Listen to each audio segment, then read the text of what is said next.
శ్రీమాత్రే నమః.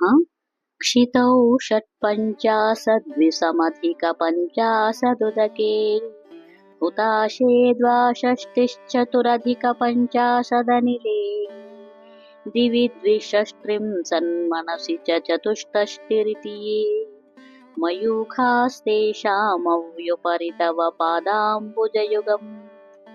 భగవతి సాధకుని దేహమునందు పృథ్వీ తత్వముతో కూడిన మూలాధార చక్రమునందు 56, జలతత్వమైన మణిపూరకమునందు 72, అగ్నితత్వమైన అనాహత చక్రమున 54, ఆకాశతత్వమైన విశుద్ధ చక్రమునందు 72, మనస్తత్వముతో కూడిన ఆజ్ఞాచక్రమునందు 64గా కిరణములు ప్రసిద్ధమై ఉన్నాయి. ఆ కిరణములకు పైభాగమునందు సహస్రదళ మధ్యగత బైందవ స్థానములో నీ పాదద్వయము వర్తించుచున్నది అని ఈ శ్లోకము యొక్క భావము.